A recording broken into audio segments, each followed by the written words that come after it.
Good morning and welcome to the Us Against Alzheimer's 2020 AD PACE Ideation Workshop. I'm Deborah Lappin. I'm a principal at Faegre Drinker Consulting, but most importantly, I've had the privilege to work as policy counsel with Us Against Alzheimer's for nearly 10 years. This has been a meaningful ride. And we are pleased to have with us today individuals from Us Against Alzheimer's wide range of partners. Many of you have been working with us on AD PACE over the past 4 years. For others, you will be hearing information today for the first time. And for those of you who are new, the goal of AD PACE, the Alzheimer's Disease Patient and Caregiver Engagement Initiative, is to set the pace and expectations for patients-focused drug development in Alzheimer's. In a moment, I will introduce you to the co-chair of AD PACE, George Bradenburg. But for now, I'd like to enter into a few housekeeping details so we're all literally on the same page in this virtual environment. This meeting will be recorded. It's a public session. We are using the Zoom webinar platform, which is somewhat different from Zoom meetings. Specifically, when you use the chat function in your lower toolbar, you will only be able to chat with all attendees. In this particular format, you cannot selectively chat with one or two individuals. We want you to use this function to exchange ideas and comments and have a back and forth all day today. Your collective observations are going to be very important to us going forward. Then we hope that you will use the question and answer section as you listen to our keynote presenters and as you listen to our fireside chat with our panelists. We will look at your questions. We will try to assimilate these and address as many as we can, but both your chat and your questions will help us and guide our follow-on report from this meeting. So with that, I'd like to get started. It's my pleasure to introduce the co-chair of AD PACE, George Bradenburg. Most, if not everyone in this audience knows George. He's the founder and chair of Us Against Alzheimer's. He's a global leader in the fight against Alzheimer's, and many of us would say without a peer. Around the world, George is viewed as being fundamentally responsible for moving the needle on our national and our global response to the crisis of Alzheimer's. He is compassionate, forceful, impatient, and I'm pleased to say a friend. George, over to you. Well, thank you, Deborah, for those very generous comments. I appreciate it. And working with you over the last 10 years has really been my honor and pleasure and a lot of fun, quite frankly.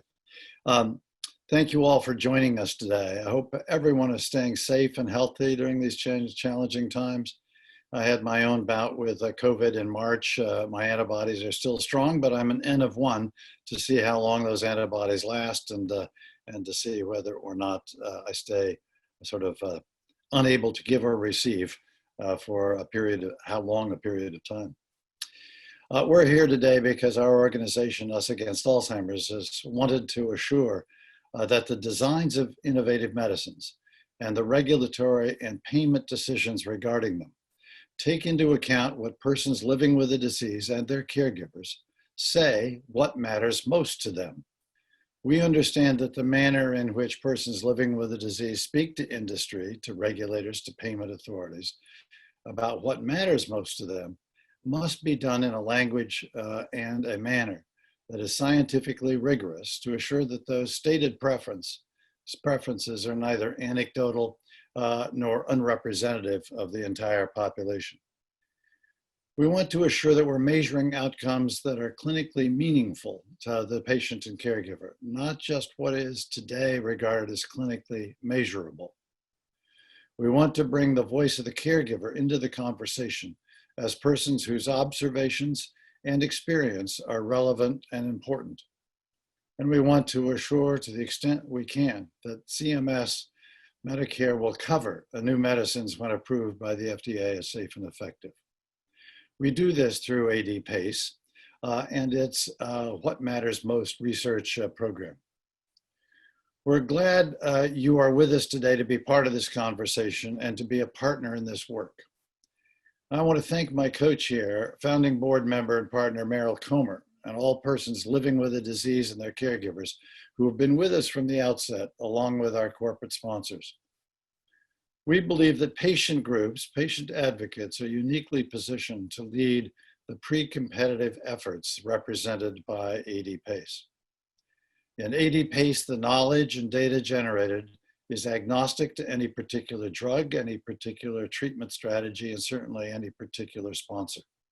So this is genuinely a patient-directed, patient-managed effort to assure that patient voice is adequately heard and expressed in a scientifically rigorous language that will be understood, appreciated, and honored and respected by regulatory and payment authorities. We thank our contributing sponsors for endorsing this view, that we are here to advance the patient and caregiver interest and to advance the field generally. Without each of these contributing sponsors, none of this work would have been possible. Biogen, Boehringer Ingelheim, Lundbeck, Otsuka, Takeda, the LEAD Coalition, and Home Instead. We also want to recognize Lilly's contribution as a supporting sponsor. And most of all, we want to thank those who have brought the voice of the patient and the caregiver to this leadership team. Dr. John Winfield, Dr. Lee Callahan, Jerry Taylor, Jim Taylor, Ian Kremer. We also want to respect, honor, and thank our government partners in this effort, Medicare, CMS, and CDC, and perhaps most importantly, the FDA, who will be the initial recipient of our work. This work started 4 years ago upon the enactment of the 21st Century Cures Act, and we're going to hear more of that history as we go into our fireside chat with Diana Degette and Janet Woodcock. Initially, before that, part of the grant from PCORI, the Patient-Centered Outcomes Research Institute, in collaboration with the Mayo Clinic and UCSF, and through and under the leadership of Meryl Comer, we developed a platform for surveying and listening to what patients and caregivers had to say about their lived experience with Alzheimer's. Today, we know that platform is the A-list. It has nearly 8,000 participants. We have conducted 35 surveys through our What Matters Most Insights survey series. This study, which is overseen by an IRB, has generated a wealth of insights that dive deeply into the Alzheimer's journey, from clinical care encounters, issues of behaviors and agitation, engagement in clinical trials, role reversal, a powerful longitudinal look at the alarming impact of COVID-19 on the lives of patients and caregivers. But we did not want to stop, and we did not stop with this large but informal cohort. We know that there is power in listening to patients and caregivers, and we know there is power in understanding that at a statistically significant, scientifically rigorous manner. We supported the calls from Congress and the FDA to make the process of drug development more patient-focused. So we convened patients and caregivers, industry, advocates, and government to bring new scientific rigor to the science of the lived experience in Alzheimer's. During these design sessions, we were privileged and honored to receive solid guidance and continuing guidance from Dr. Billy Dunn, Director of the Office of Neuroscience within the FDA Center for Drug Evaluation and Research. Dr. Dunn told us then, and I paraphrase now, quote, "What we need to know at the FDA is simple. What are the outcomes that matter most to people living with and affected by the disease of Alzheimer's? Are we sure that when a patient's performance changes on tests used today to measure cognition, that we are seeing change in an outcome that is most meaningful to them?" That challenge, that question may sound simple, but the response to it, the methodologies of assuring that we are getting it with a degree of rigor that the FDA can appropriately listen to and take into account, is a very challenging exercise. So we're going to hear today what we have learned about the answers to these challenges and questions from Billy Dunn. Russ Paulson, our Chief Operating Officer, and Deborah Lappin, whom you met a moment ago, our Chief Policy Officer, Chief Strategic Officer, lead our AD PACE initiative. So thank you for being with us, for working with us as partners, and for all each of you does every day in the fight against Alzheimer's. Russ, over to you. Thanks, George. So thank you, George. Thanks everybody for joining us today. I'm certainly glad to be here. Wish we could be in person with everybody, but glad we could join virtually. Deborah and I are going to sort of tag team on this to walk you through a little more detail on the vision that George outlined for AD PACE, the program itself, what we've done so far, and then our aims for this workshop.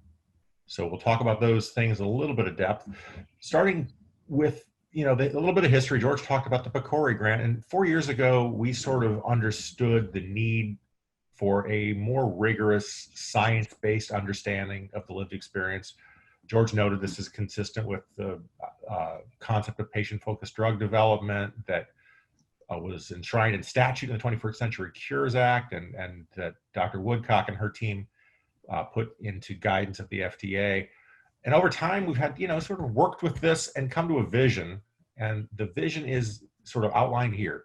Decisions that impact the lives of people affected with Alzheimer's. And that means all decisions, drug approval, coverage decisions, regulations, standards of care, study design, everything should be based on understanding of what is most meaningful to people who are living with the disease.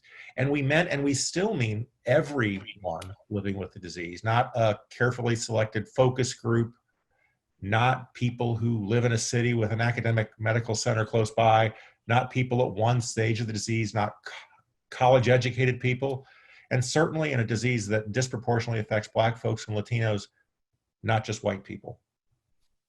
We understood the power of developing this evidence through an actual patient advocacy organization backed by a pre-competitive coalition of industry, but led by the patient advocacy organization. You've heard from George about our partners and leaders, and I want to say thank you again. Our industry partners have really rolled up their sleeves. They've supported this financially, but they've also supported this with their expertise. We've had some fabulous research scientists who have added to the experts that we have brought in to do this work. But really the people on the upper right-hand corner, the people who have been living with the disease, we think of them as our true experts. And we especially, as George said, thank them for the work that they've done. So I'll be back in a second, but to talk more about the program in detail is my friend and colleague, Deborah Lappin. Deborah. Thank you, Russ. I'm going to take more than a few minutes, to walk through the AD PACE What Matters Most research study. It has been conducted over 2 years, and it has 5 major parts. This study has been led by RTI Health Solutions. And we wanted to pause for a moment and recognize Brett Haber, Dana Degette, and their team. They have been extraordinary experts, but they've also been compassionate partners, and they believe in this work, and their collaboration in all we have done has made the results possible. So thank you, Brett. Thank you, Dana. As you see from this slide, the 2 years and the 5 components, we have engaged over 300 people. We have been made sure to capture the lived experience and priorities across the entire spectrum of the Alzheimer's disease continuum. In phase 1, we held 60 one-on-one interviews to elicit concepts of interest. What mattered? This was a point of saturation for those of you who work in this science, for those who were symptom-free, those who had subjective memory complaints, or MCI, mild cognitive impairment, and those with mild Alzheimer's, we spoke with the individual. For people with moderate dementia, we spoke with both the individual and the care partner. And for those with severe dementia, we spoke with care partners. Dana looked at these transcripts from the interviews and identified a range of concepts of interest, around 80. In the second component of the study, Dr. De Benedetti examined this range of concept of interest elicited in our study and compared and combined those with 3 other global studies to arrive at 100 concepts. She then reduced the duplicates, applied standard item reduction methods, and arrived at 42 independent concepts of interest that mattered to individuals across this disease continuum. In our view, this particular work had not been done before in this fashion, and we think stands ready for broader use and review in the field. Based on this work, we moved to the quantitative phase of the What Matters Most study. And here, Brett Hauber identified 260 well-phenotyped individuals. Through an online survey instrument, participants were asked to rate the 42 concepts of interest. 42 was too many to be ranked, but they were asked to rate them as not important, extremely important. We found that nearly all of the concepts were at least moderately important to people across this journey. However, you will find in a moment when Russ talks to you about insights that we found quite revealing, the insights that rose to the top across the disease groups as mattering most, and those that were less important consistently across the group. The fourth component of the study is to develop, which we are in the process of doing, a survey instrument. Built on this quantitative survey, Dr. Hauber is now modifying and tweaking that survey instrument. Again, our vision here is to have a survey that we can take out much more broadly to begin to understand how diverse populations view the 42 items that matter most. Are there differences? How do differences change over time with the same longitudinal population? Again, we think this can be seminal work that has not been done. And finally, Dr. De Benedetti is conducting the technical assessment and the mapping of the concepts of interest that matter most against the clinical outcome assessments that are used in today's clinical trials. Together with the advice of the Executive Steering Committee, we have identified 20 of the instruments most widely used and very familiar to all of you. We've analyzed the level of evidence underlying those instruments and what outcomes they capture. We've then mapped those outcomes against the 42 concepts of interest. This work is allowing us to conduct a gap analysis to determine whether the clinical outcomes assessments widely used today capture the outcomes that matter most to people. And in fact, whether we find that there are outcomes that we know matter most that are not captured by today's tools. These results, we believe, offer an evidence-based opportunity for AD PACE and its sponsors to consider whether new measures are needed and what they might look like to be fit for purpose. Would they be a patient-reported outcome in the early phase of disease? Would it be a caregiver observed outcome that we think could be highly valuable and reliable? Would it be a clinician-reported outcome, or would it be, as many are looking at today, a digitally captured outcome and reported? So Russ, I've carried our audience through a very high level of the 5 component parts of this work. I'll turn it back to you for the wrap. Thanks, Deborah. That's a great overview. And we'll talk a little bit about some of those results here. And obviously, if anybody has questions about this, Deborah's email and my email will appear at the end, and feel free to email us after this. You could also use as Deborah mentioned at the beginning, use the chat function or the Q&A function as we go through. So we talked about, what did we learn? What matters most? And one of the interesting things we learned already was in phase one. And phase one, if you remember, was when we talked to 60 people in depth across the spectrum of the disease. And we grouped them, as you see here on the slide, according to sort of what was then standard-ish categorizations of the severity of the disease. And the first interesting finding we found was in group 3. Group 3 is people who were designated by clinicians as mild AD. So our intent was for people with mild AD, we would be talking to the patient themselves, because the AD is supposedly mild. And what we found as we went through that was many of them wanted to bring their care partners with them. Not all. And what really in that conversation we observed was there is a spectrum within that group. People mild AD, some were doing just fine without a care partner. Some really needed to lean heavily on a care partner. So that was one of our first findings, is that mild AD categorization is a pretty heterogeneous group of people. Now, the other thing that we learned, and the scientists in the group will really appreciate this, was how to elicit concepts of interest. So if you look in the literature, you listened to the 60 people that we talked to.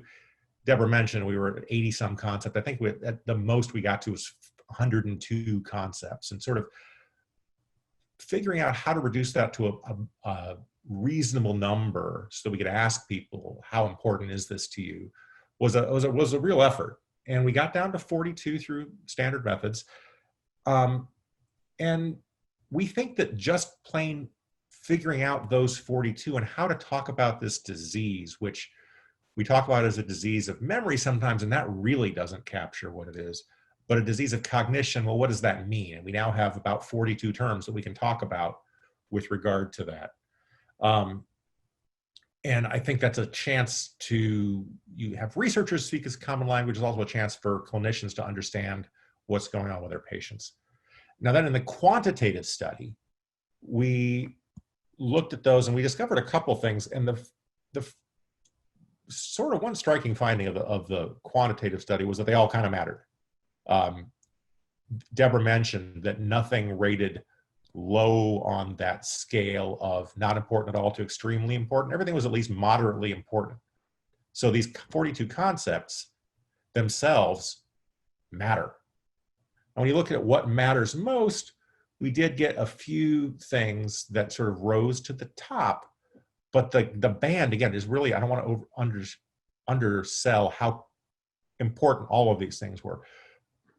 But at the top, it was about emotional well-being, things like not being down or depressed, not being anxious, not being worried, having a sense of purpose. Those things showed up, especially in the early phases of Alzheimer's, more important than remembering somebody's name or being able to drive. The straight up memory stuff was not at the top of the list. In fact, the list, as I mentioned, was more of a sort of emotional wellness kind of concepts. We think that's important as we think about treatments, outcomes that people will really value.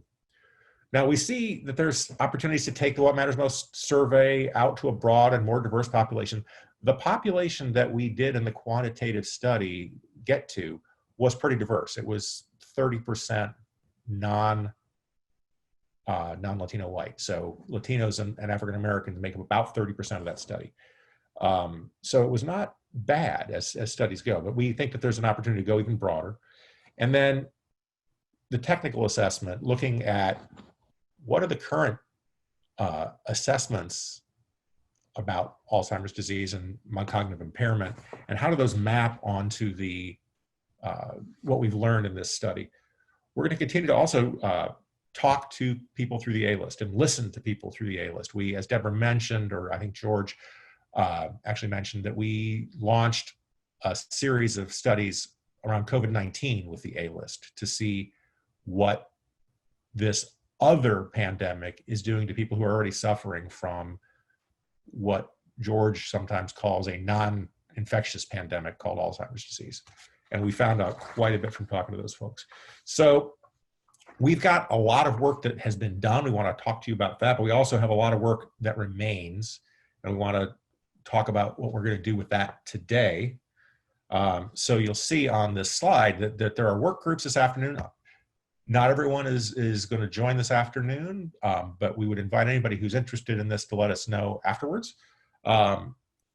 First work group is around making sure that we make optimal use of the What Matters Most data in drug development and in the regulatory context. Second work group is going to be about improving or exploring optimal post-approval uses for the data. And then finally, a broad group around capturing and expanding the data of the science of the Alzheimer's lived experience.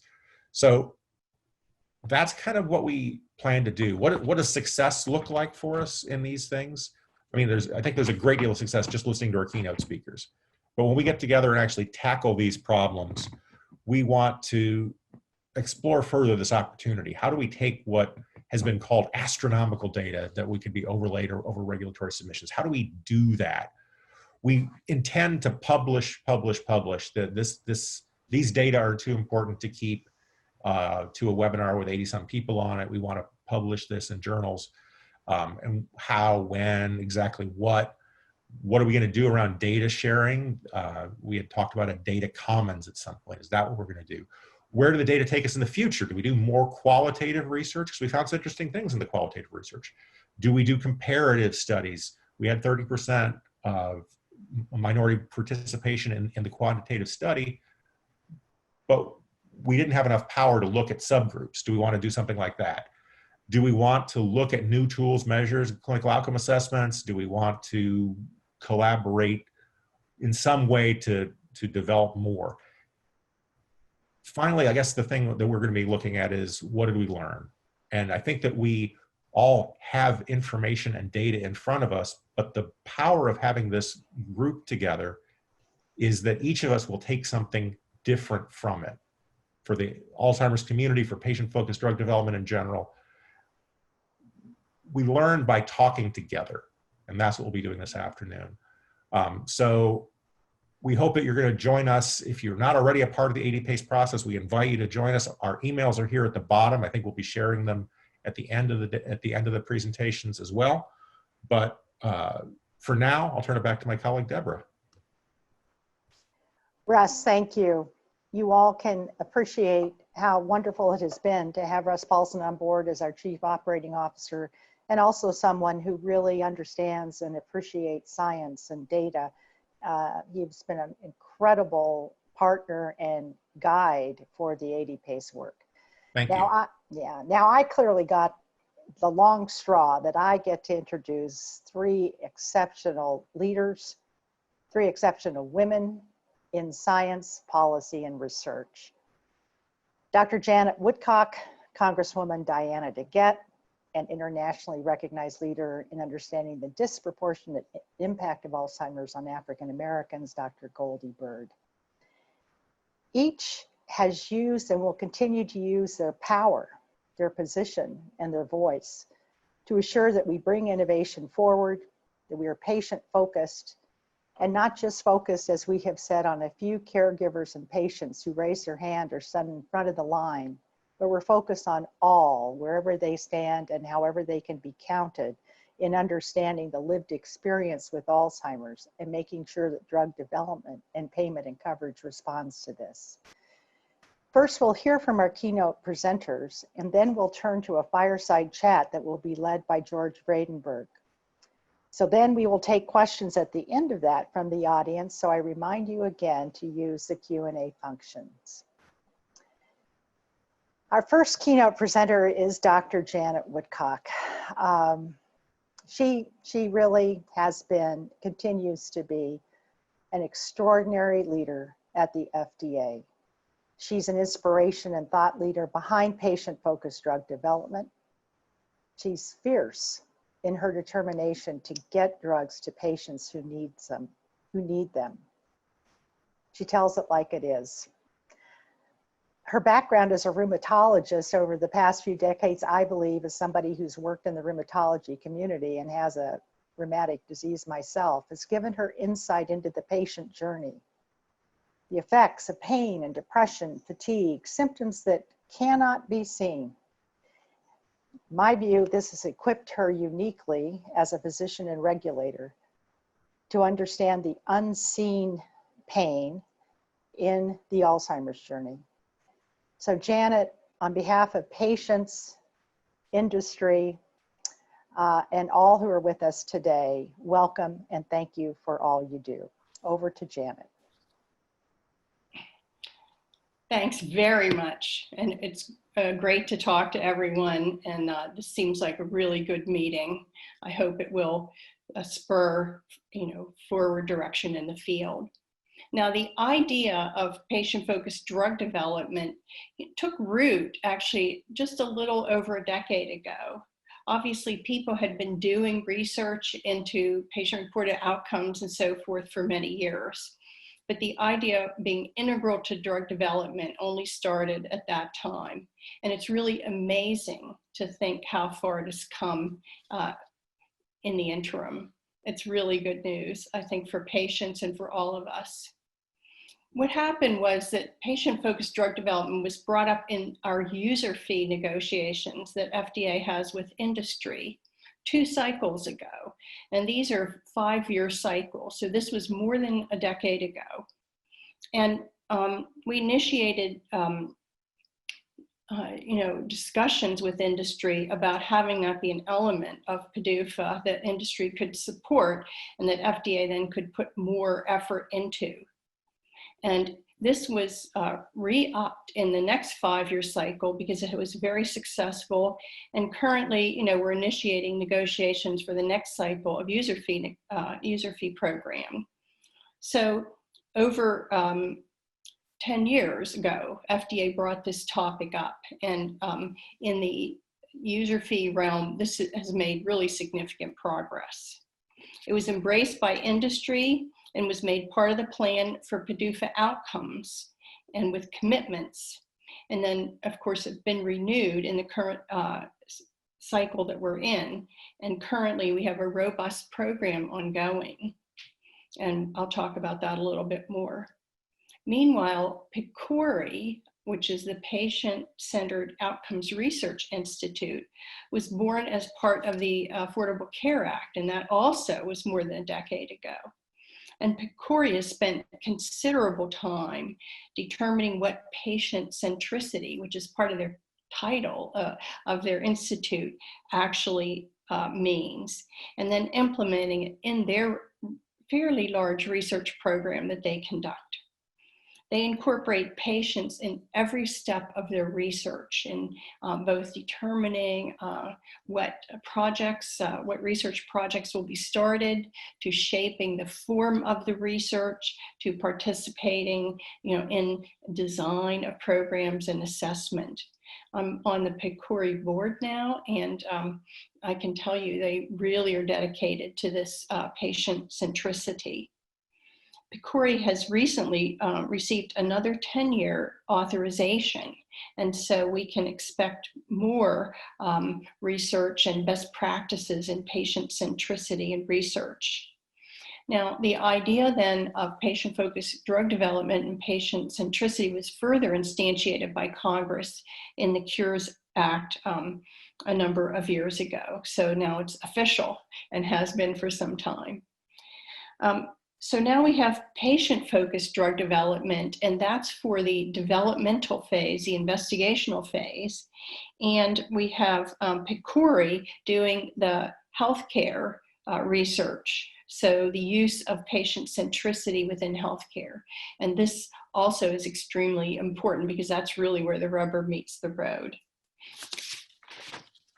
Now, for drug development, what are we saying? Well, patients are having now substantial input into development programs, trial designs, representation. And this is really important. Trials need to be fit for purpose. Patients need to be able to navigate trials. there have been many trials that have failed because they weren't designed and patients were not consulted, and they actually couldn't execute against the demands of the trial because the researchers thought what they needed, they didn't think what the patients might need. So I think that has really changed and is a really good development. FDA, as part of our user fee commitments and program, is having a major push with multiple guidance on the science of capturing accurately the patient experience and patient preferences. And of course, that's what we're discussing at this meeting. How do we accurately understand the impact of an intervention or disease on a patient and on patients in general? In areas such as cancer that have really lacked patient input and experience, because these very serious diseases, people always focus on the technical and survival in the case of cancer, and really haven't until this recent era focused on what is the net benefit to patients. This is really beginning to change now. And we're seeing incorporation of patient-reported outcomes into many, and other patient-centric measures into many outcome assessments and trials. So it isn't just, whether the doctor feels you're feeling better, it's, you're actually asking, do you feel better as well? And I think that's extremely important. And, there's widespread recognition now that this is a best practice.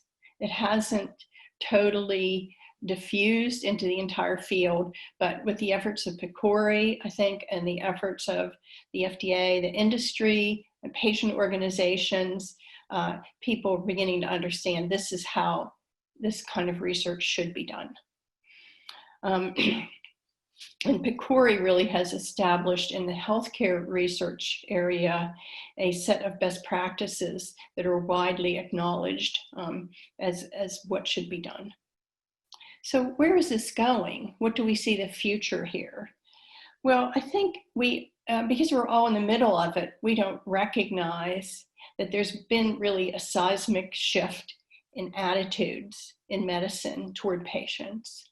I think it's best illustrated by the fact that, say, in some countries like Japan long ago, it was felt you shouldn't tell the person they had cancer. They were going to a cancer institute for treatment, but nobody talked to them about it because there's a very paternalistic attitude. Here in this country, a good example was we wrote prescriptions in Latin because it was felt, well, it's good, the patient really won't know what they're getting, right? Now that was long ago, a lot has changed, but in the last 10 years, we've really seen an acceleration of putting people who have the condition or disease at the center. So that's really good news, and we can't underestimate how important that has been. But the future really in medicine and healthcare, we have to think, is toward value-based reimbursement.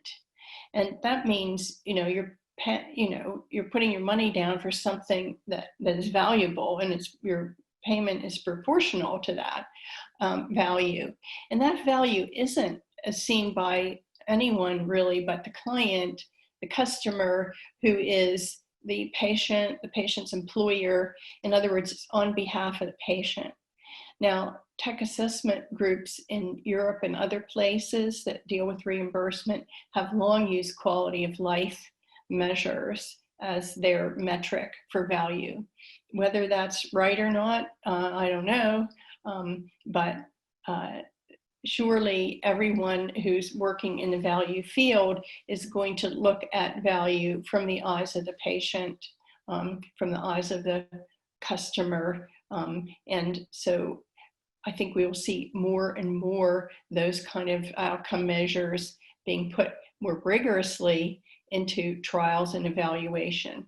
There's also a great push to have that information at the time of marketing approval and not to have it be an afterthought that's developed later. So I think this will grow in importance over time. It is a growing movement. Now, what about use in Alzheimer's disease? Where are we there? Well, as I said, like many very serious diseases, there's always been a focus on the medical aspects. That's great. And I'd like to recognize AD PACE for conducting the What Matters Most study and really paying attention and doing the work that has just been described in that area. While we'd all like a cure, say for Alzheimer's, we may have to embrace incremental improvement. That's just how some of these go sometimes.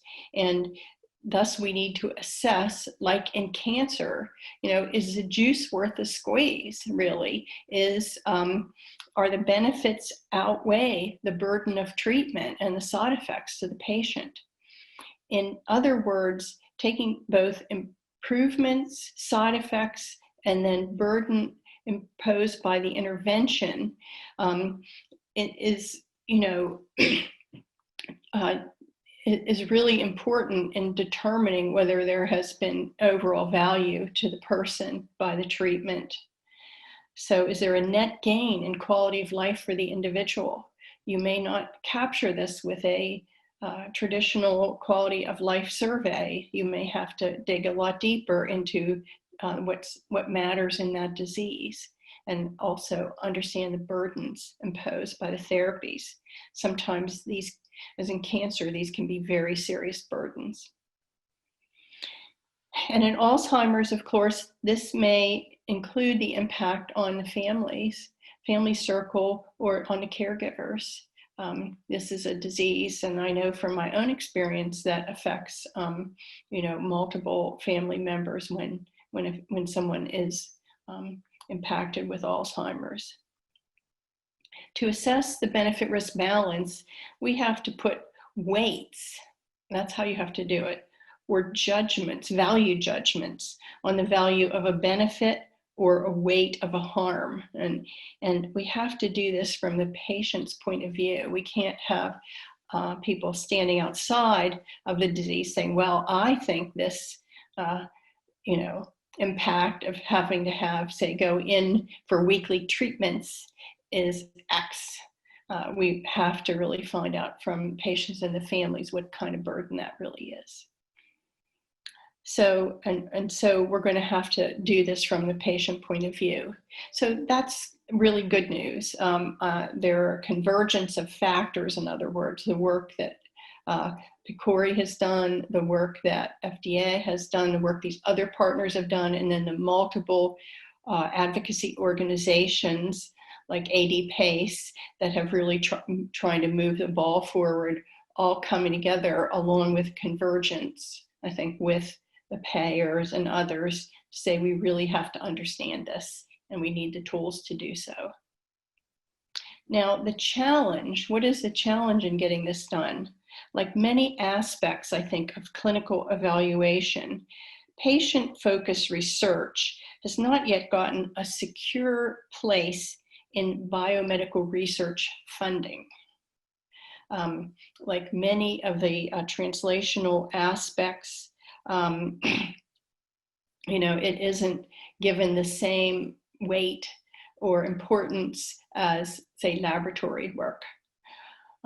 Even though assessment from the patient's point of view is critical, such research is not competitive in seeking research grants or other sources of funding. Thus, there's often a kind of hand-to-mouth aspect, all the patient groups struggling really to get enough funding to carry out these activities. And it's not as robust as really needed to carry this forward in a way that will meet the needs. To continue relevant programs, additional support for many aspects of translational research is urgently needed. And I believe the self-evident need for patient-focused or patient-centered research will really help spur more substantive investment in this emerging and very critical field. So thanks to AD PACE for what you're doing, and I hope to hear more in the future, future developments in this area. Thank you. Dr. Woodcock, thank you. I'm hopeful that those comments will stir some questions from our audience. I certainly wrote a couple of mine. That was a wonderful presentation.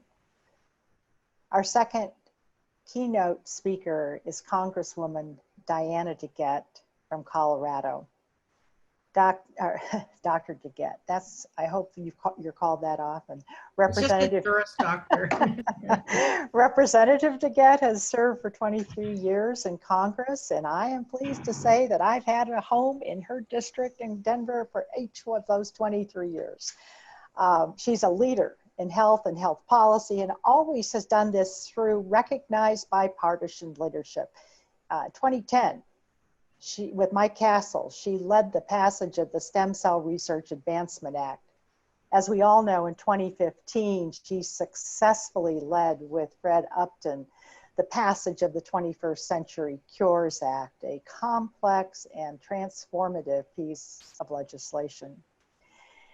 We know that that act has been central to framing for the FDA the guidances and metrics for patient-focused drug development. And as many of you know, she and Mr. Upton have circulated a concept paper for 21st Century Cures 2.0, as we've all come to call it, that really has many significant provisions that I hope that she might speak to and that we will speak to in the fireside chat led by George. Diana, welcome. Thank you. Thank you so much, Deborah. I consider you my constituent for life, and so I'm very glad to see you today. And I also want to thank George Bradenburg, Merrill Comer for their leadership as co-chairs of the AD PACE. And of course, I'm always honored to be on a panel with my friend Janet Woodcock, who really has been transformational at the FDA in the programs that she has spearheaded and supported. I think I've been on about 2 or 3 programs with Janet just this week, talking about what we're doing to address the coronavirus issue. So Janet, thank you for taking all the time that you do. You know, the work that AD PACE has done on Alzheimer's is really unbelievable. And the unprecedented health crisis that we're in right now only reinforces the importance of drug development and healthcare decisions as we move forward. So I wanted to talk for a few minutes about the progress we've made since we passed 21st Century Cures in 2016, and then also talk to you, as Deborah said, about Cures 2.0. Now, as many of you know, in 2015, Representative Fred Upton and I came together and we formed an ambitious bipartisan plan to modernize how our nation researches and develops new life-saving treatments for patients. That effort eventually led to the passage of the 21st Century Cures Act in 2016. Let me stop myself. Is that barking dog bothering everybody? Can you hear my dog? We can hear your dog, but you know what? It's the time of COVID. And if anyone on this phone doesn't like dogs, they can get okay. I just want to tell everybody he just had his 14th birthday, and he's a very sweet elderly dog that barks at everything going by. And unfortunately, my family seems to be unavailable, so I'm just gonna carry on here. Anyway, since we passed the 21st Century Cures Act, we've done a lot. And we, as you know, we increased funding for Alzheimer's research. A lot of you in this room helped to accomplish that. We developed new treatments for cystic fibrosis, and we're on the cusp of finding a cure for sickle cell anemia. It's really incredible what we've been able to do, not just with the funding from 21st Century Cures, but also with the structural changes. At the NIH, what we did, we enhanced data sharing among young NIH researchers. We created new funding opportunities for promising new scientists. We provided funding for the Cancer Moonshot for the All of Us research program, which is Francis Collins's big baby that's seeking to gather data from 1 million people living in the US to help researchers develop customized drugs and treatments tailored to each patient's unique genetic makeup. And that really is going to be center to the core of what Dr. Woodcock talks about of patient-centered outcomes. And also then in 21st Century Cures, we had the Brain Initiative that seeks to increase our understanding of how the brain stores and retrieves information. And of course, also in the Cures Act, we accelerated the approval process for breakthrough innovations. We created a new priority review program to encourage the development of medical countermeasures.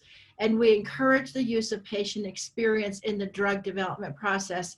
As Dr. Woodcock just said, we really were able to put into law some of the practices that the FDA were trying to implement, which will be so beneficial to patients.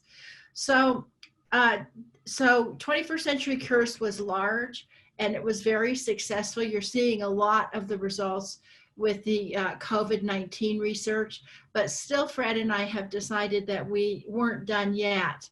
And so what we're doing is we're working to put together a new bill. And Deborah, as you said, we're calling it Cures 2.0.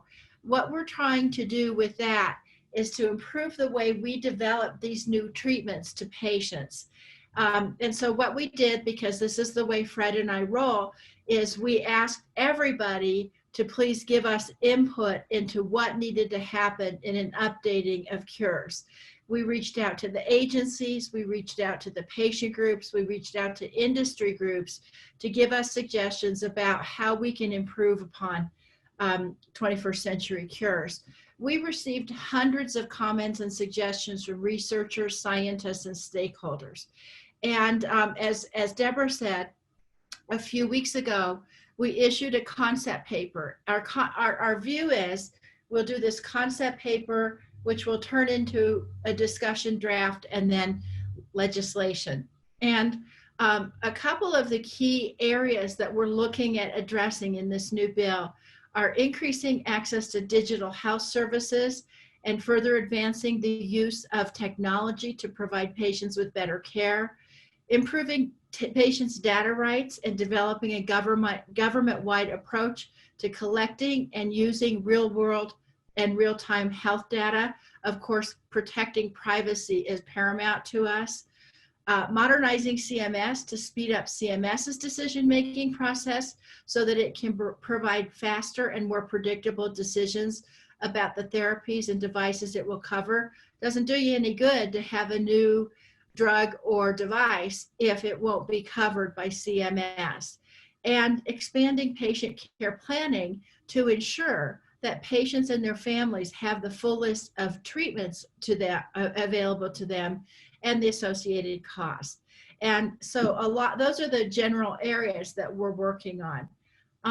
Another key issue that we're working to address is expanding our work on patient-focused drug development.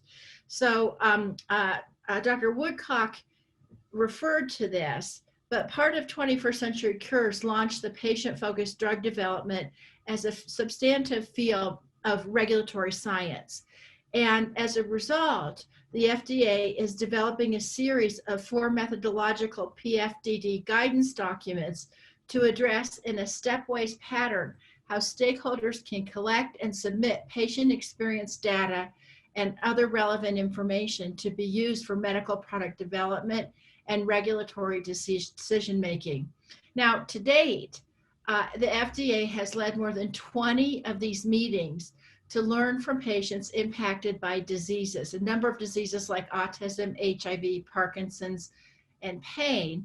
And in September 2019, the FDA released draft guidance that provides methods to identify what's important to patients.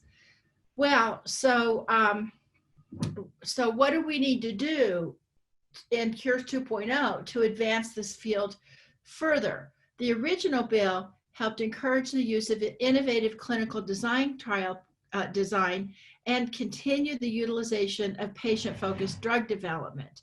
And thanks to the FDA, the patient groups, the stakeholders, advancements have been made. But soon what we need to do is we need to be able to fully develop the science, and we need to have a more efficient drug development process that's centered on the real world needs of patients.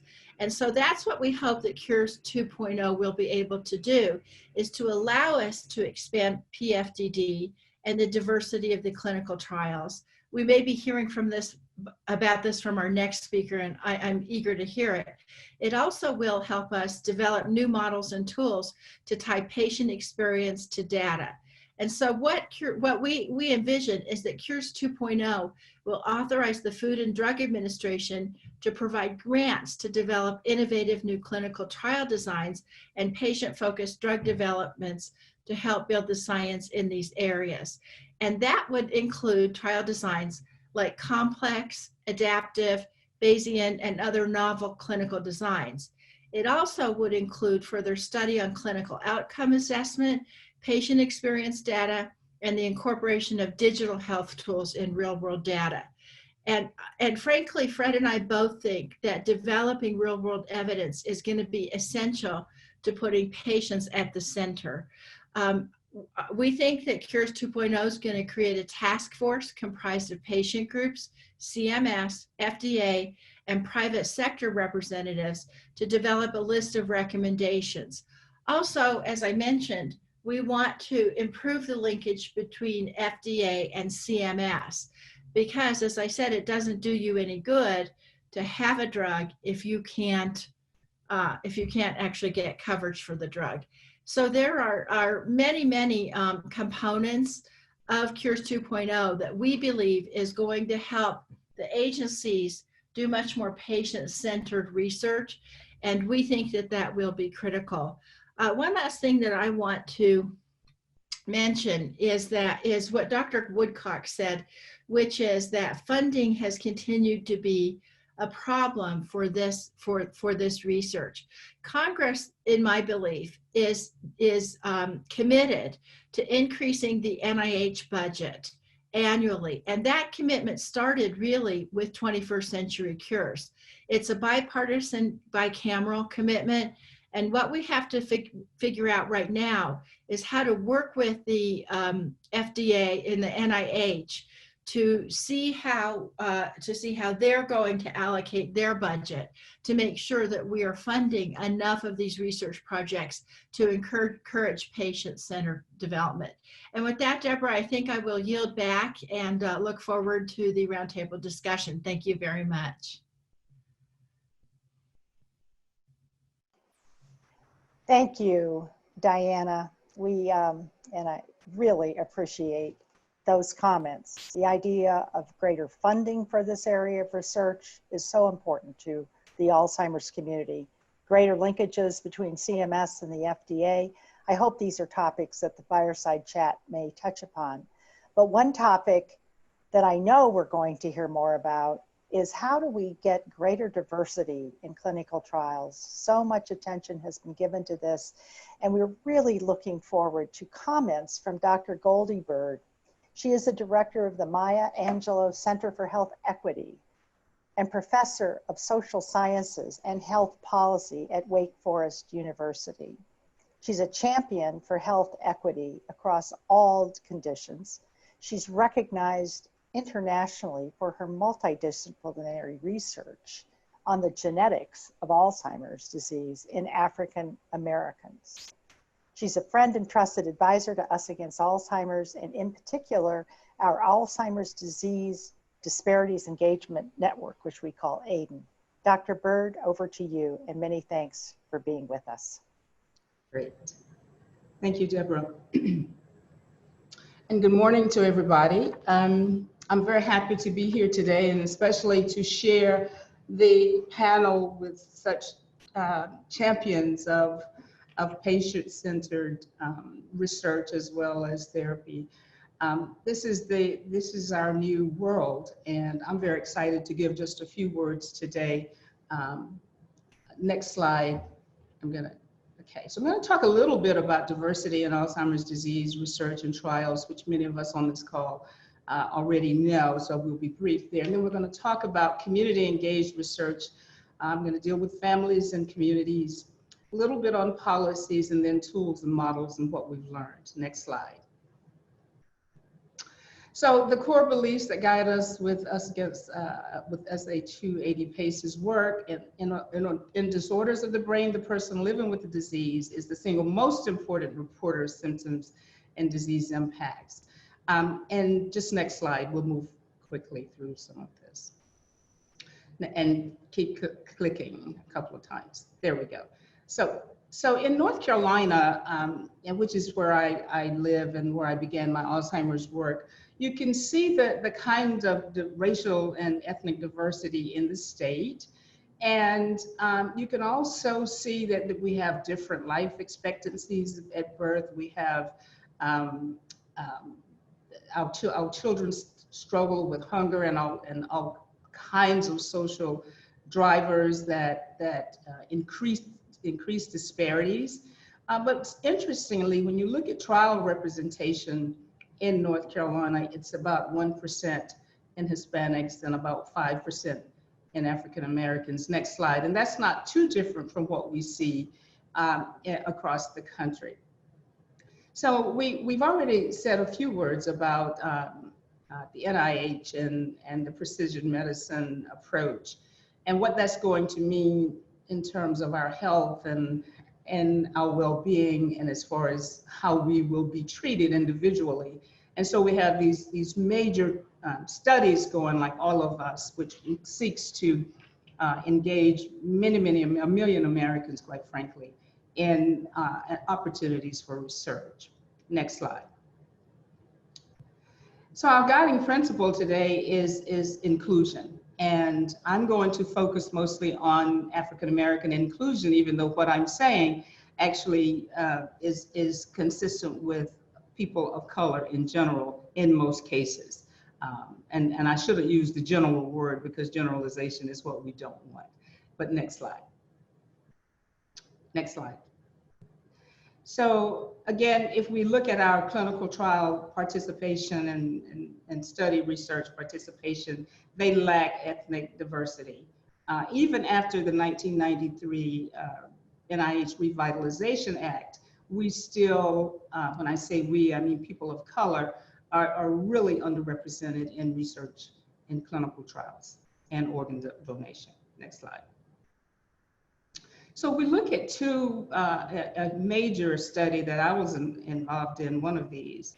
Participation in genomic studies in general is very, very low. If we look at one of the two major genomic studies, in the top one, we see 94,000 people, and the one in the darker blue, in that same kind of study, but in African Americans, you see 8,101.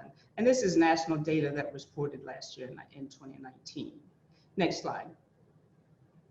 So again, this is a study that we were highly involved in terms of design and recruiting African Americans.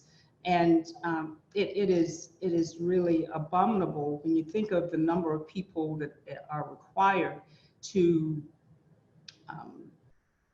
participate in a genome-wide association study, which requires thousands of people.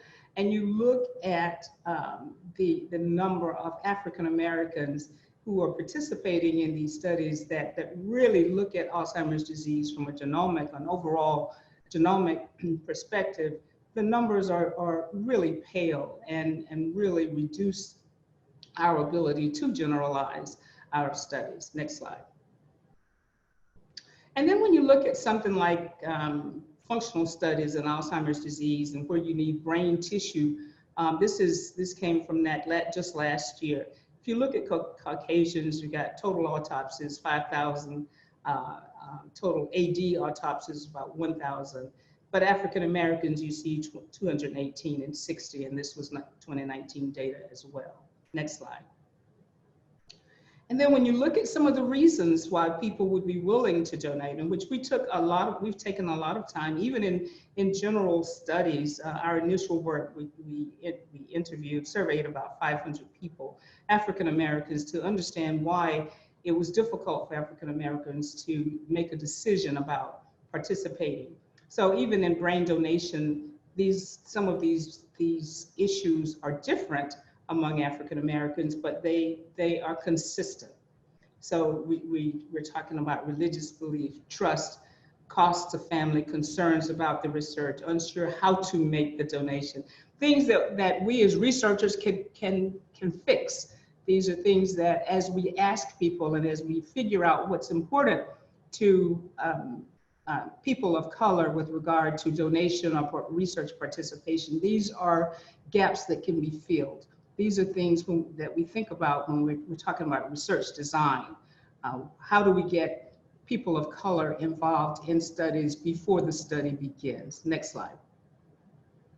So the question is, do we need special emphasis on special populations in research? And as Dr. Woodcock has already talked about, as well as how do we make sure that there is enough funding to support the role of the community, the role of the people that we're looking to participate? How do we make sure that we get their input in designing a study? And do we need special emphasis? And of course, obviously the answer is yes. Next slide. And of course, historical context shape research. And so the admission that there have been medical atrocities and medical atrocities remain is important in understanding the decision of people of color to participate in a study.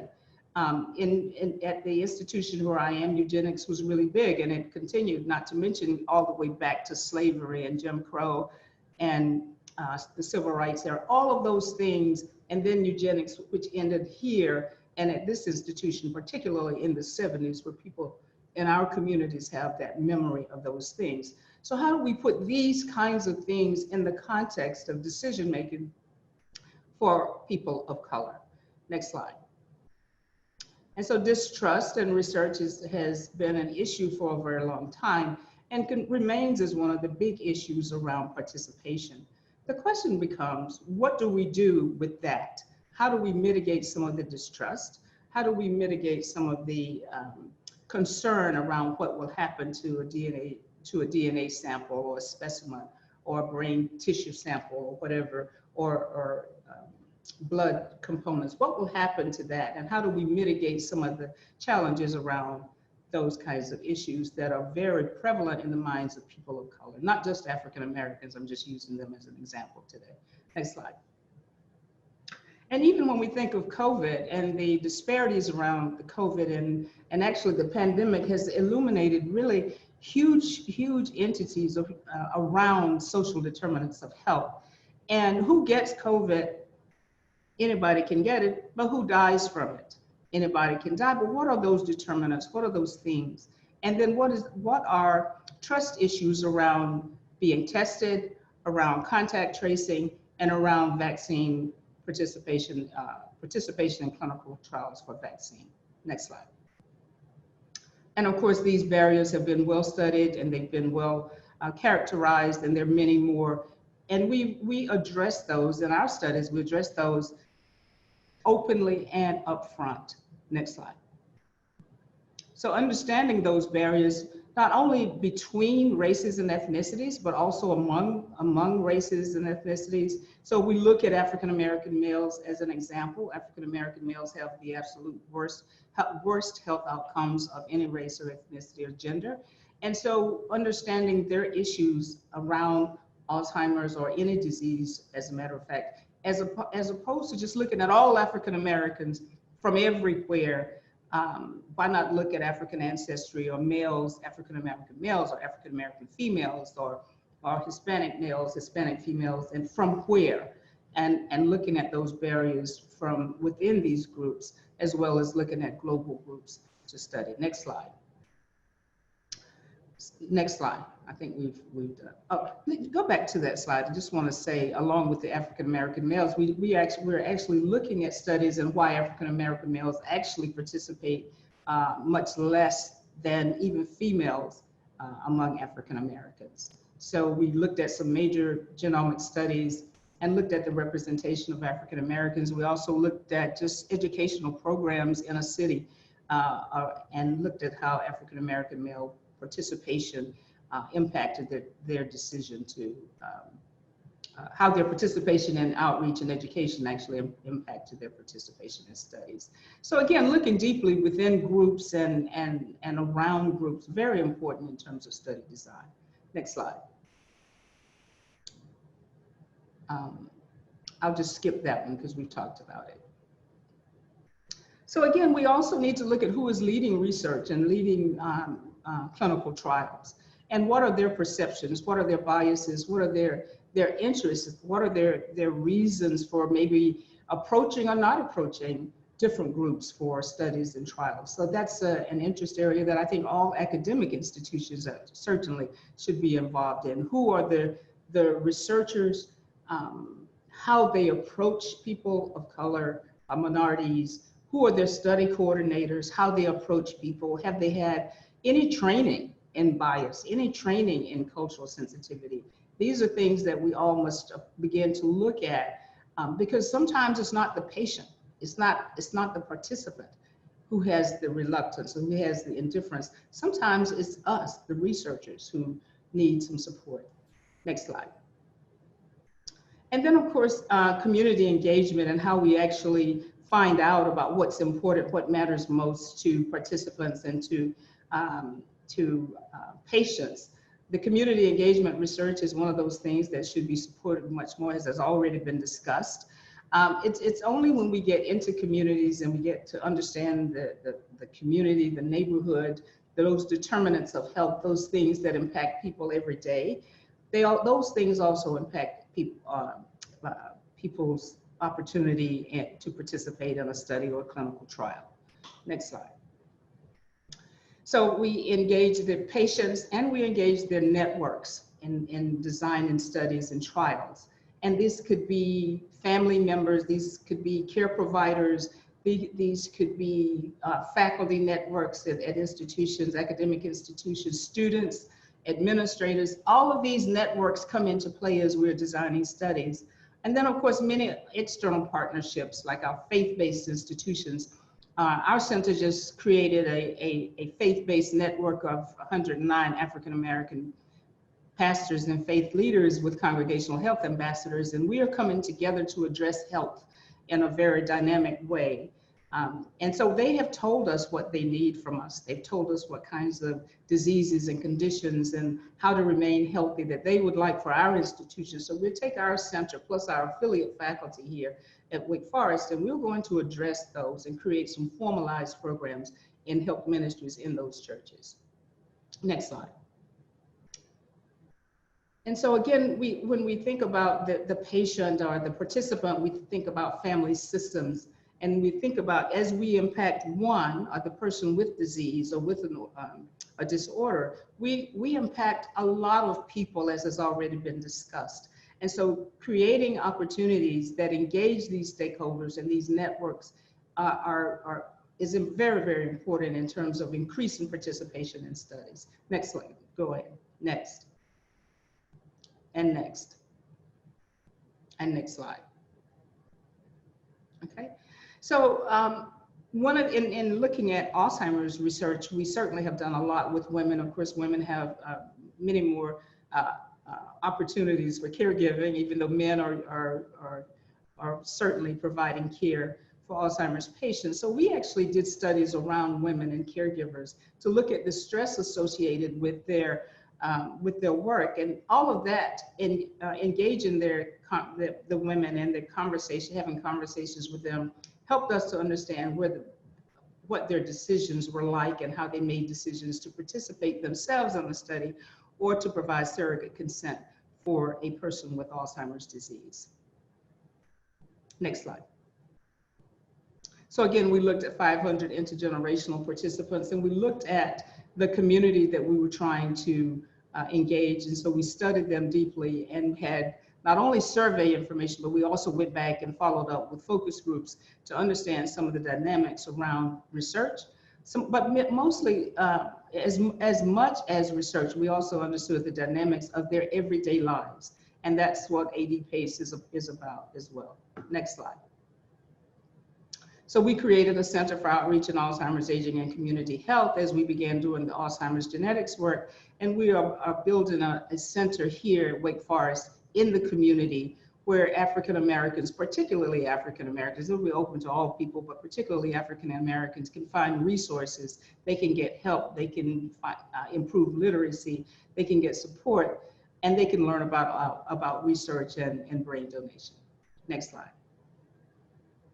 So as we integrate these special populations, we are also looking at our Center for Translational Science here at Wake Forest, and we're doing quite a bit of work looking at investigators' interest and ability to include special populations in research. And again, even though we have the NIH Revitalization Act, that accountability needs some help.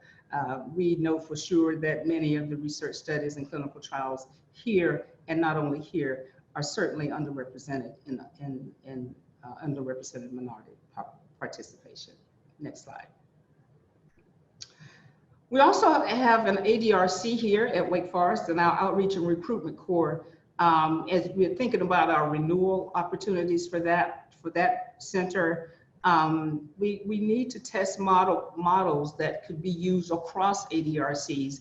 And I just use ADRC as an example, but the NIH has funded major projects that it has put major dollars, many millions of dollars in centers and institutes. All of these centers and institutes should be accountable in terms of increasing their minority enrollments in the studies. And then developing the recruitment science is very, very important. I'm very excited about National Institute of Aging's recruitment science initiatives. And next slide, I think I have a little bit more on that. And they have a guideline for us to use in terms of recruitment science, and using recruitment as a science will help us to get into communities and understand what matters most to patients and participants, and help us to do those community engaged projects and the community engaged research. And that will help us get to some of the deep answers that we need from patients and from care providers and from community stakeholders, which is absolutely needed in order to get large numbers of minorities in studies. Next slide. So one of the tools that we also use in increasing our opportunities for improving underrepresented minority participation in research is the use of registries. And of course, there are national registries and there are statewide registries. And North Carolina just recently provided a legislative ongoing budget for a North Carolina registry for brain health. So one of the things that we should consider, though, when we're looking at registries is, are these registries supportive of underrepresented groups? Many of the major registries are not. And so that requires getting into communities as well. Next slide. Next slide. So another opportunity, and I'm going to talk a little bit more about the registry in just a moment in terms of minority participation. Another area that we should consider in thinking in the future about reducing health disparities in research is the pipeline education and training era. Across this country, there are 105 African historically Black colleges and universities, and actually my work began at the largest historically Black university. And this is a population that it has been, and then there are institutions that are primarily Hispanic, they're American Indian, there's one here in North Carolina, but these institutions should be involved in the conversation because it's these students' parents who are taking care of Alzheimer's patients. These students are taking care of, these students have some of the diseases themselves, diabetes and obesity.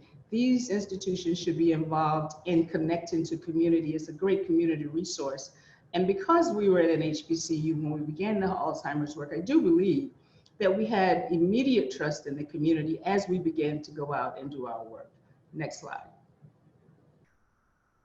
So again, accountability, very important in our large studies, such as Be Involved. of the Alzheimer's disease sequencing projects, all of the ADRCs and centers and institutes that are funded by the National Institutes of Health.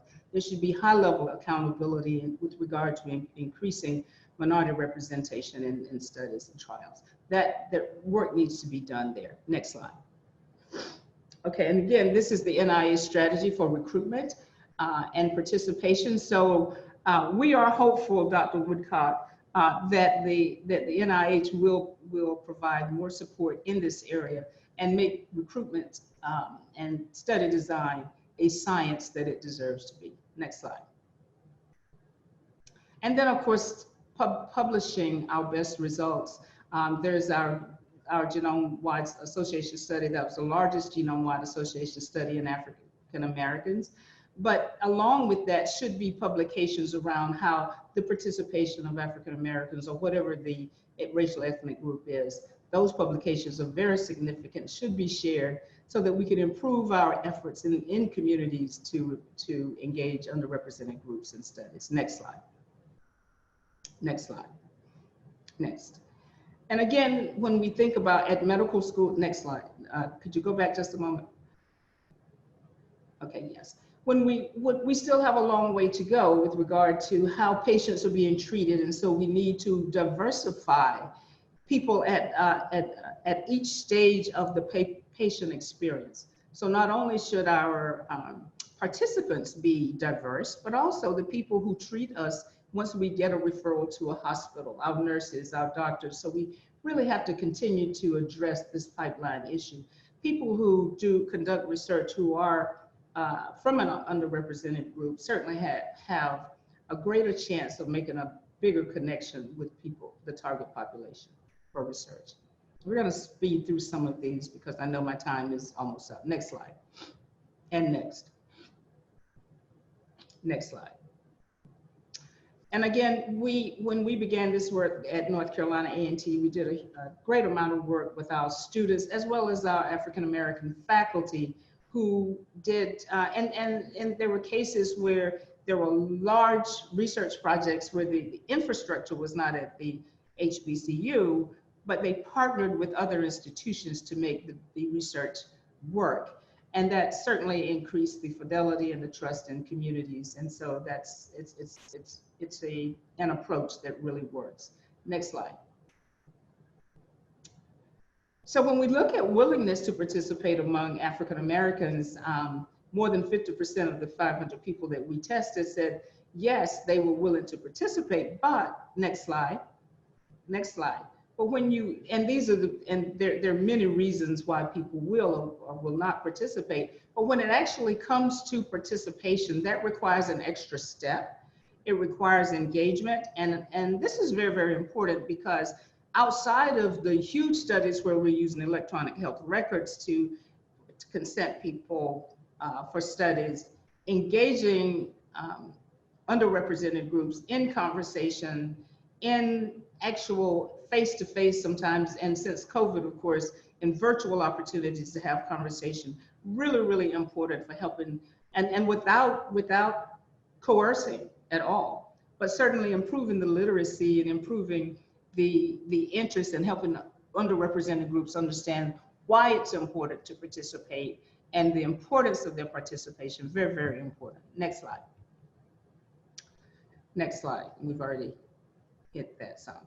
So again, neighborhood disadvantage is a social determinant. I don't want us to leave this conversation without understanding some of the reasons why there is a disproportionate burden of disease and disproportionate burden of the lack of participation in studies. And again, the COVID pandemic has really illuminated this neighborhood disadvantage and the social determinants that have been around for so long. And these are the things that we absolutely must address as we think about better health outcomes and closing the gap in health disparities. Next slide. We can actually look at where the social determinants are, where those social determinants of health, where those things that impact people's health that are outside of genetics. We can pinpoint, we have tools where we can pinpoint where those communities are most impacted. We must use those in our recruitment processes and in our study designs. Next slide. We are, at the end of the day, we're looking at that whole person, that whole community, that whole network of individuals. Why do people make the decisions they make? Why do they participate? Why do they not participate in studies and trials? And we have work to do from our end as researchers and policymakers. We absolutely have work to do in getting the best answers. And how do we do that? We go straight to the target population and we ask the questions that should be asked, such as what AD-PACE has been doing. I'm so excited about this work, and I'm certainly about the panel today. So how can we advance health equity in Alzheimer's disease? Certainly increasing the federal investment in Alzheimer's disease health disparities research, workforce development, community infrastructure development, transparent reporting related to ADRD disparities and funding levels. We should also increase accountability of previous and current laws and policies related to the inclusion of underrepresented communities in ADRD research. Set a bold federal goal for the inclusion of underrepresented communities in research, similar to the NAPA goal of effectively preventing ADRD. Then strengthen and expand pathways for underrepresented communities into the biomedical and healthcare workforce to ensure that the ADRD research and healthcare workforce reflect patient population. And then leverage technology and database tools to better understand the diversity of the ADRD patient population across geographies and to inform the development of health and research infrastructure that is reflective of the patient population. And a couple of examples that I put at the bottom are the National Alzheimer's Disease Index being developed by Us Against Alzheimer's, where we can actually look at where Alzheimer's lives in the country. And then, of course, the use of area deprivation index tools to localize patient and at-risk populations as examples. And I'll stop there. Dr. Bird, thank you. Sure. Really appreciate those comments. And it was worth going over a little bit because you've stirred all of us to think differently. And I think our panel is ready to be convened. George and Dr. Woodcock, Congresswoman Degette, and Dr. Bird, I will turn it over to you, George, to begin a conversation with this extraordinary group of people. Thank you. Yeah, I must say that this is a unique opportunity to talk to three of the leaders of the field. So, so I've got a couple of questions to each of you, but they may require a little back and forth. So I think we'll take a little extra time, maybe 10:45 to 10:50 on the agenda. George, excuse me, it's Diana, and I really apologize that I'm going to have a hard stop. So if you have some questions for me, I'd appreciate answering them. And, you know, I do apologize. Congress is getting ready to do the appropriations bill. So I want to make sure I go and advocate for the NIH budget right now as we're looking at. So Diana, what's your hard stop? And we'll honor that. Yeah, it was at 8:30. I can probably push it out 5 minutes or so. Okay. So let me ask you this question. The FDA was directed by Congress to do a series of guidances over the last several years to develop a methodology for how it is that we get patient experience data into regulatory decisions. And we've gone through almost all of those guidances. How are they doing? Well, I think that if you ask Janet would agree that we are making some really good progress with those guidances, but we still have a ways to go that we need to work on, which is part of what Fred and I are trying to figure out what needs to happen in Cures 2.0. How can we further that even more? But I will tell you the agency under the leadership of Dr. Woodcock has worked really hard to implement these and to flesh them out. So.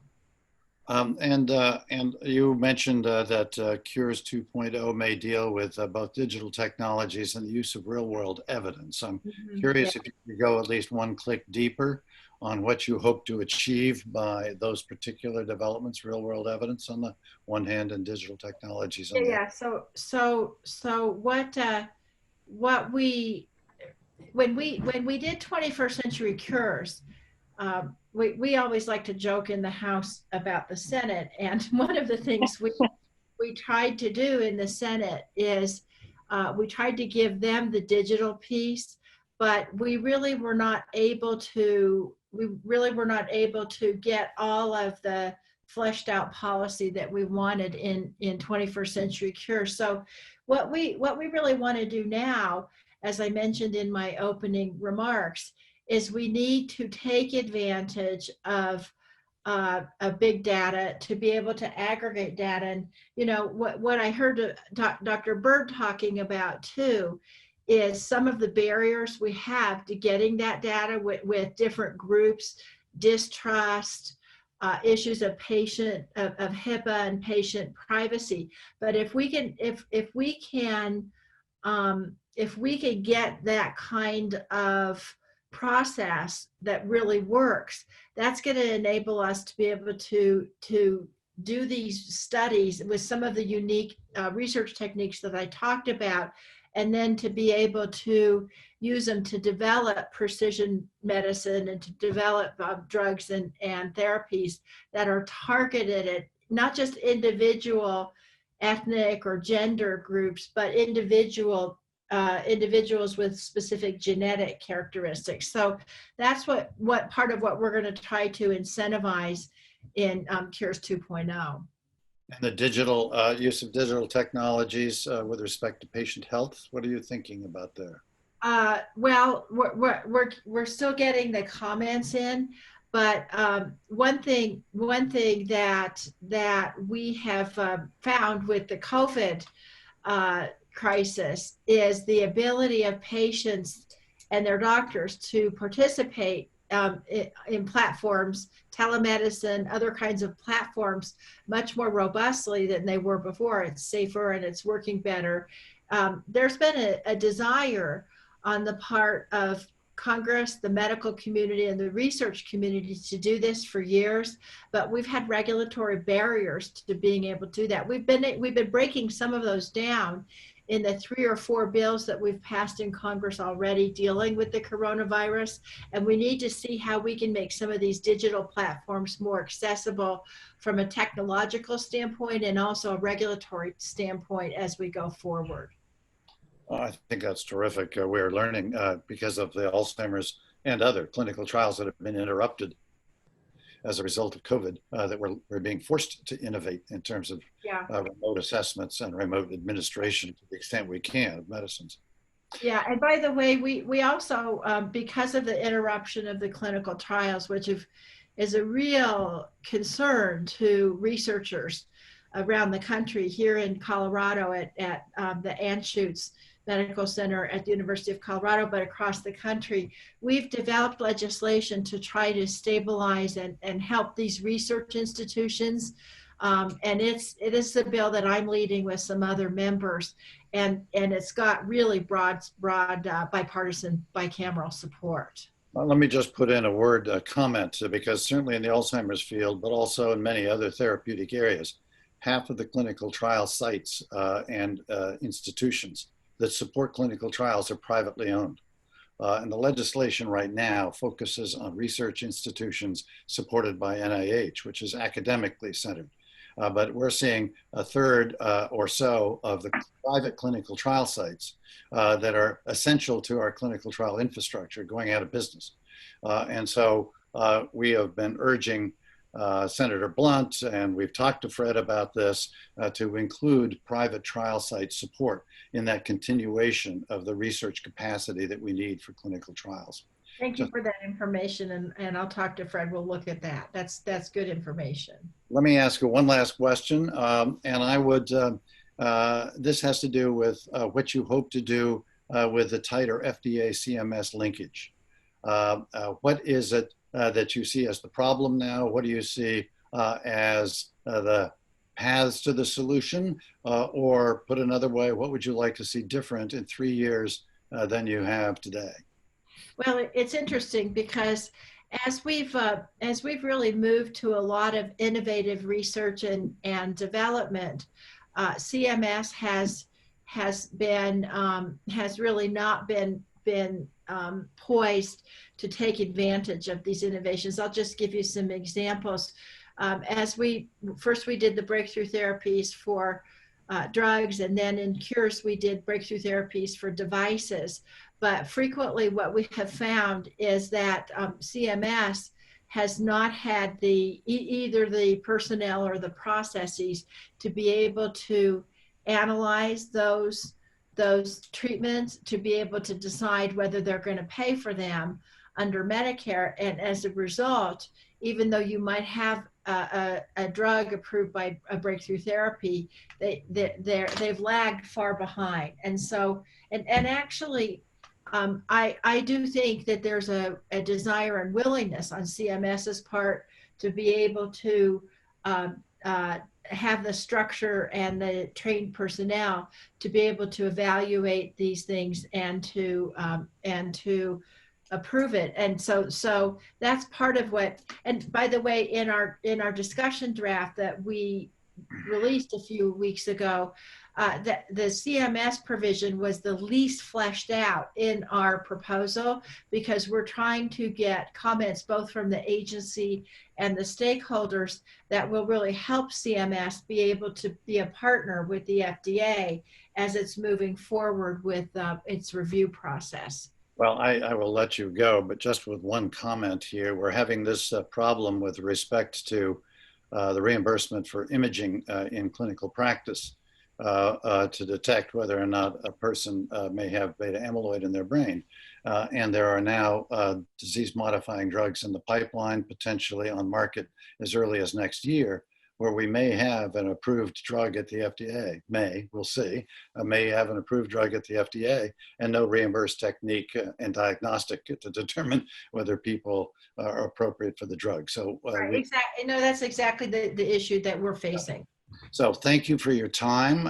Thank you for what you do every day for the American people. And thank you for what you're doing with Cures 1.0, 2.0, and NIH funding. Thank you very much. By the way, I put in the comments, someone asked a question about the NIH funding.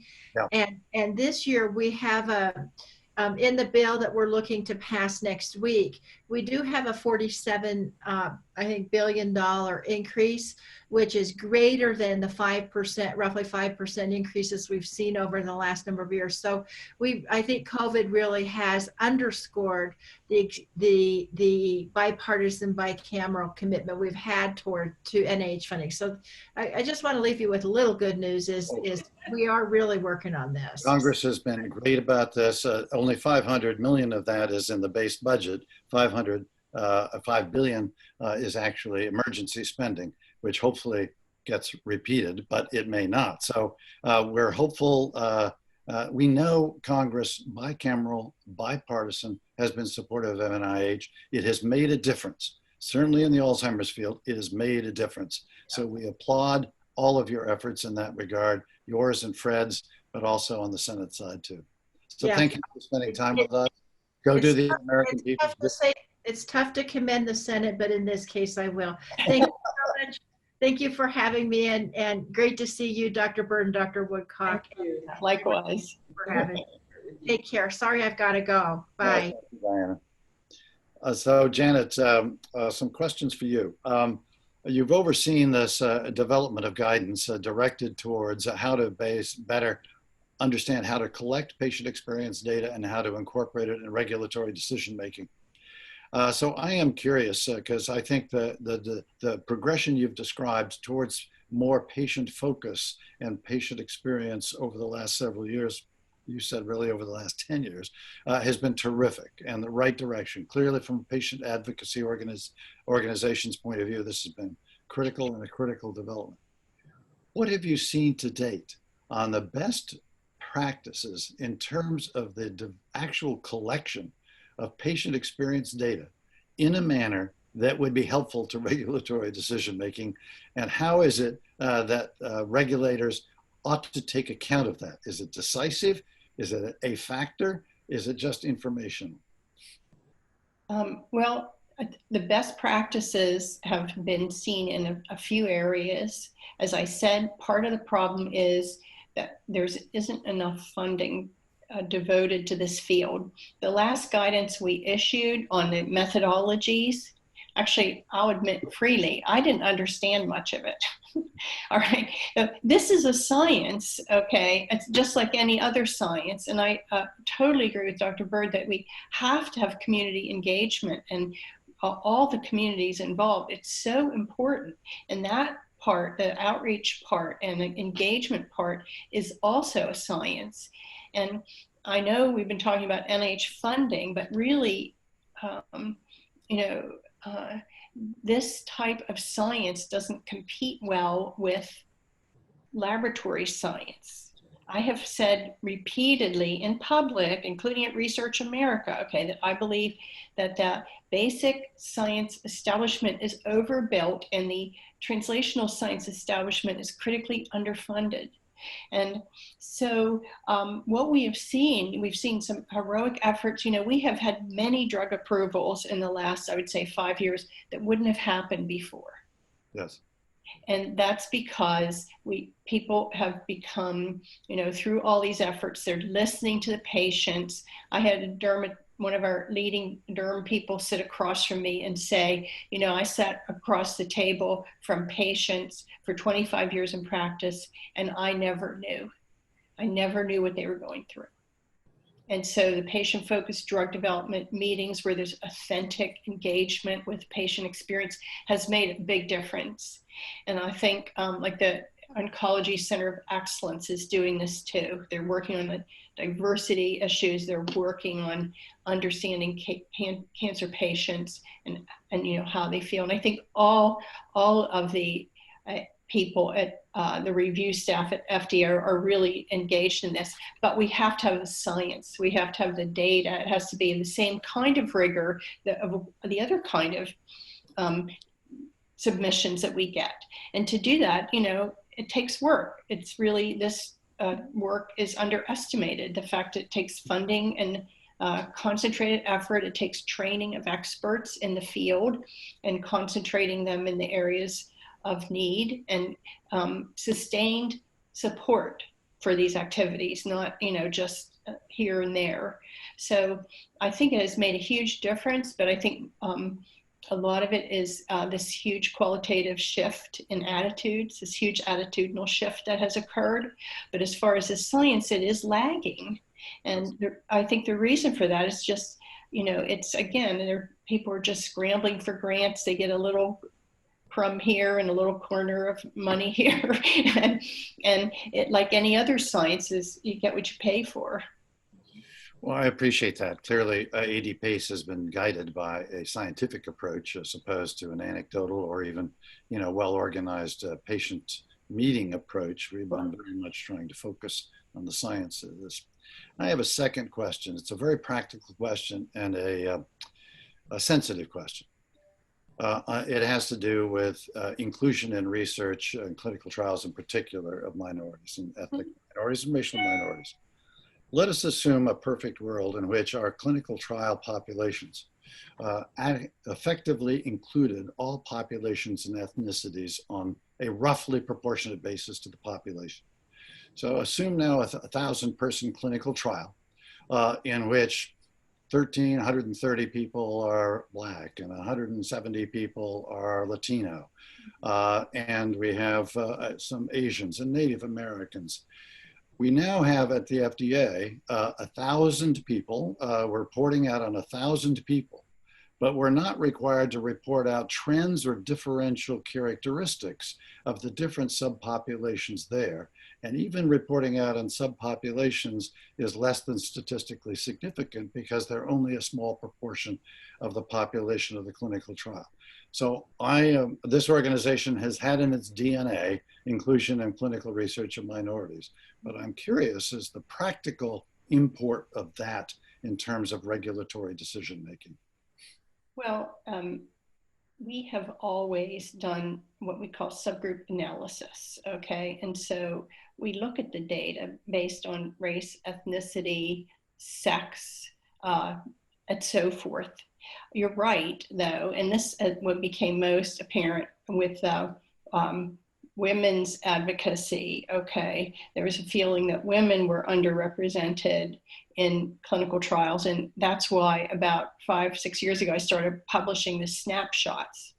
And the snapshots show what we know about representation by sex, by ethnicity and race in the clinical trials that are pivotal trials for new drug approvals. And what they showed, unsurprisingly, is that sex isn't really a big issue. Often women are underrepresented. One place they're underrepresented is in cardiology for obscure reasons that must have to do with cardiologists, okay? But in most areas, women over-participate in trials, okay? Because women are kind of, they do those things and they're more heavy utilizers of healthcare in general, okay? So, but what we did find is that by race, there are tremendous disparities, okay, right now, and so forth. However, from a scientific point of view, there are two things. There's the social justice aspect of this, which would require participation, and so in what we've been talking about. Then there's the science underlying this. We're not going to be able to discern those effects in every ethnic or racial subgroup, okay? We can look for trends or major disparities in outcomes, but we aren't going to have, quote, statistical significance in all the subgroups, including often in your theoretical example, probably the non-minority people, we also wouldn't have statistical significance if they were studied alone. So some people said, well, you should just require 10,000 patient trials and then make sure that everybody gets studied adequately. But of course, on the other hand, that might delay availability of an effective treatment for a decade or more. And people often don't want that. So it's more about the science. The All of Us project and many of these other projects looking at genetic differences, at other determinants of variability in the human response to drugs, and dealing with that rather than trying to do the brute force of having every kind of group represented at enough proportions that you could do a statistical test on them and say there is significance. Is this a better issue dealt with in phase 4s or post-approval surveillance of the differential effects in different populations in the real world?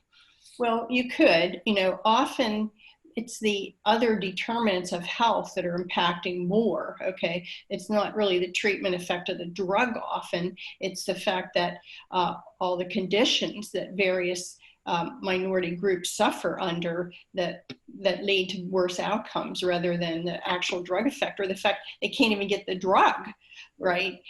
So I think we ought to have our priorities based on, what are the really huge problems here, which is that people living in poverty and discrimination and injustice and so forth, and the actual disparities in drug effect are often not that great, despite, and we went through this with women and we had a big fight about it, but there's somewhat of agreement about this now. There are biological determinants of drug response by sex, but they aren't totally broad in their experience. Has there ever been an FDA label that differentiated based upon race? Yeah, we approved a drug only for self-identified African Americans once. You have done that? Yes. So Goldie, I'm going to ask you the questions of, obviously, it is a matter of equity and purposefulness that we get minority populations into clinical trials. How do we've said that we wanted to do this now for years. And I would say that we have been made only marginal progress on this at best. So what can the NIH do in terms of requirements, reporting requirements. I know they have requirements now, but they don't seem to enforce some of the requirements they've got in some of their grant agreements. As the FDA, should the FDA require this as a condition for breakthrough status or expedited processing? Are there some sanctions out there that ought to be put in place in order to encourage trial sponsors to get more minorities in clinical trials? So I think first of all, to go back to your other question about the statistical significance of some of these studies, I think sometimes we should plan to oversample underrepresented groups, period. And not only get what's represented for the country or for the state, but just plan to oversample if we feel like statistical significance is needed. And then with regard to your other question, certainly you have to tie it to the funds, to the funding. As you say, some policies are in place, they should be revisited, and the accountability has to be beefed up.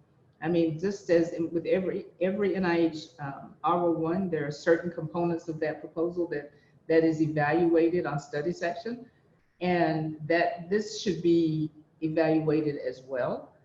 So I've been on study sections as well as councils for NIH, and I know that successful proposals get pushed along when people have been funded for decades, because there is this feeling that they can do the work.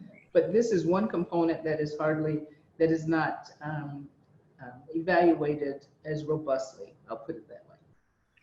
So given our time constraints, I got one other question. I'd like to ask Goldie to speak to it first, and then Janet, and that is real world evidence. We know that real world evidence is going to be critical in measuring the impact of drugs on individuals, and potentially in actually how to devise clinical trial populations and assess clinical trial outcomes.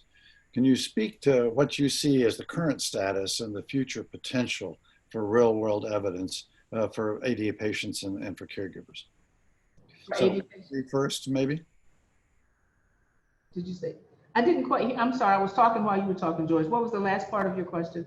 I would just speak to the current status and the future potential for real world evidence in terms of a better assessment of potential design for drugs, the clinical evaluation of those drugs, and the evaluation post-approval of the impact of medicines on real world populations. What do you see as the benefits of greater attention to real world evidence, its current status, and its future?